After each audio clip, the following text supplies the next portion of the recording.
Olá, tudo bem? Seja bem-vindo a mais um vídeo.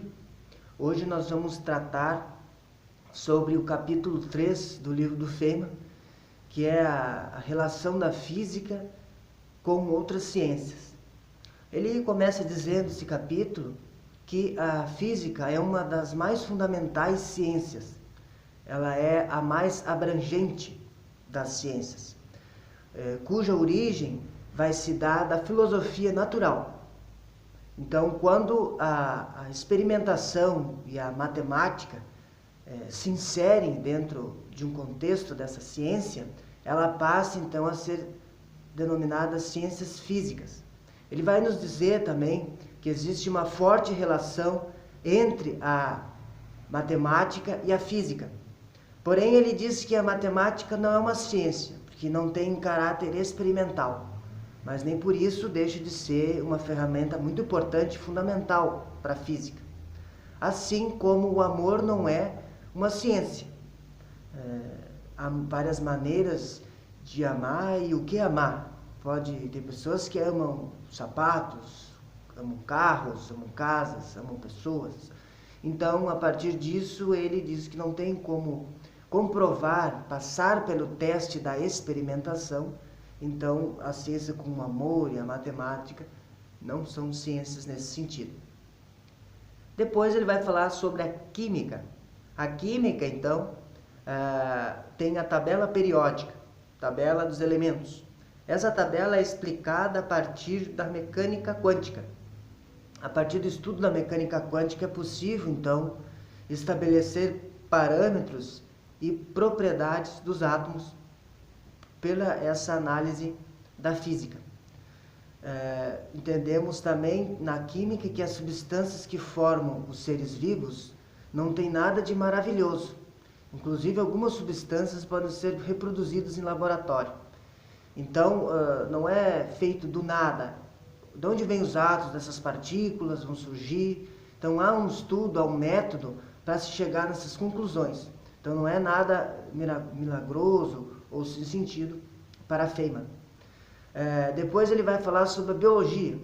A biologia, ela tem uma relação muito interessante com a física, no sentido de que o calor recebido e o calor emitido por um ser vivo vai ser sempre o mesmo. Nada vai se criar e nada vai se destruir nesse processo. Há uma conservação. A gente chama isso na física de conservação de energia.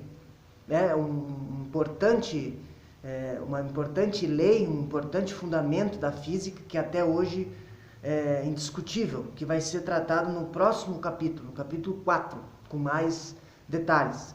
Então ele diz que a biologia é um ramo com muitos problemas e um ramo muito vasto de conhecimentos. Apesar de se conhecer algumas coisas, como o músculo se contrai, como uma enzima executa suas funções e como ela se organiza de uma forma simples. Há como se saber disso a partir da biologia, a questão do DNA, que o DNA é um projeto, esse projeto ele vai induzir a reprodução, vai instruir a proteína e esse DNA ele vai se adaptar a pequenas variações do meio. Em geral, vai se desenvolver a partir de um campo propício. Então, um vírus, por exemplo, a pessoa que está com gripe, ela vai espalhar essa gripe, se tossir, espirrar no ambiente fechado, essa é uma condição propícia desse vírus se desenvolver. Claro que depende da imunidade da pessoa, mas, em geral, essas condições vão propiciar o espalhamento dessa gripe. Então, assim como uma semente que ela tem que germinar, tem que dar água e nutrientes para essa semente germinar, a partir dela poder crescer. Então, tem que dar condições para esse DNA, esse projeto se desenvolver. Então, Feynman vai nos dizer que se conhece bastante sobre algumas coisas na biologia também, mas que não se conhece de tudo.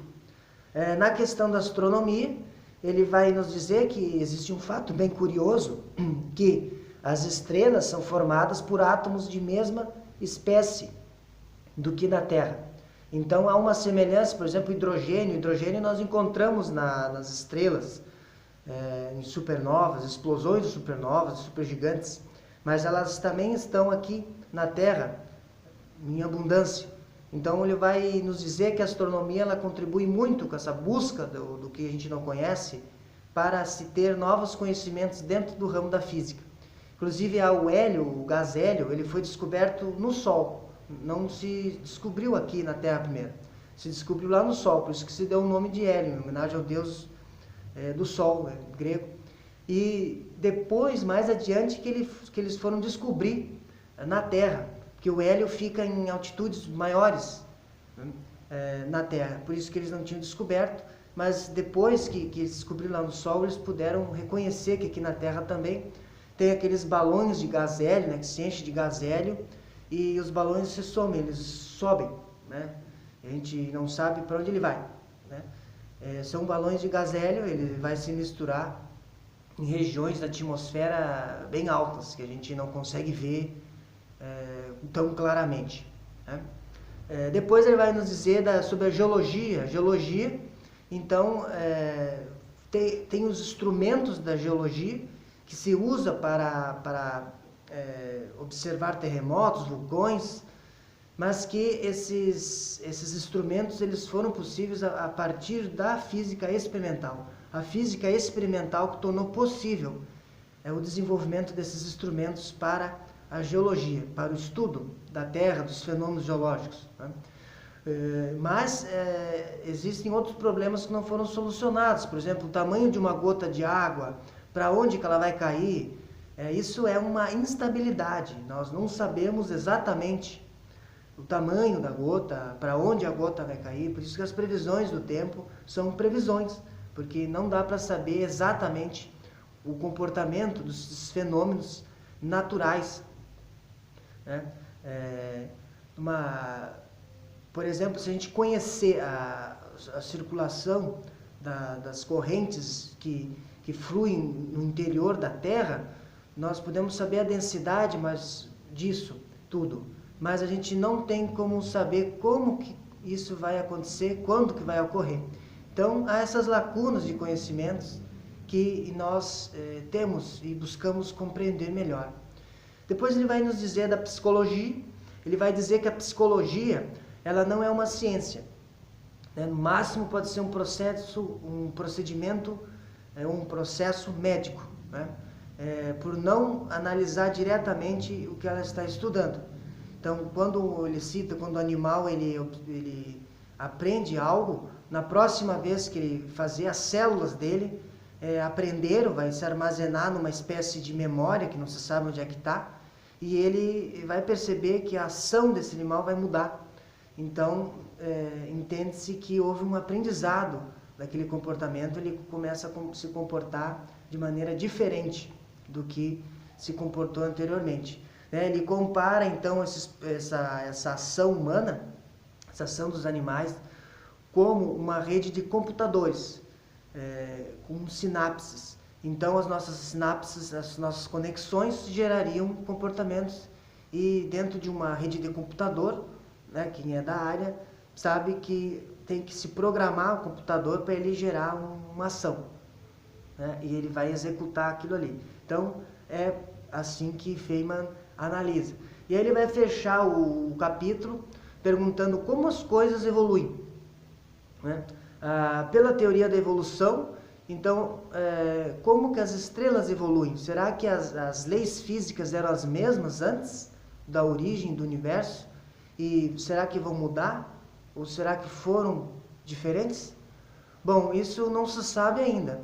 O que a gente sabe é que a gente tem uma grande quantidade de conhecimentos de todas essas disciplinas, desses estudos que se tem, dessas várias áreas. E aí ele diz no final do capítulo que todo o universo está num copo de vinho. Então esse copo seria a destilação das rochas, e o vinho seria toda essa fermentação do conhecimento, né, que se tem. Então se faz toda essa fermentação de conhecimentos, essa união de conhecimentos, e se tem uma teoria, um modelo para explicar a natureza.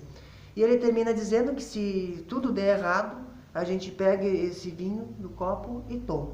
Então essa é a parte do capítulo 3.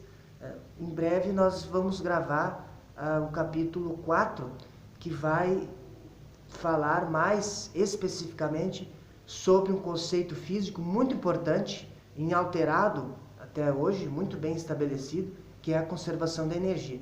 Mas isso no próximo vídeo. Até lá!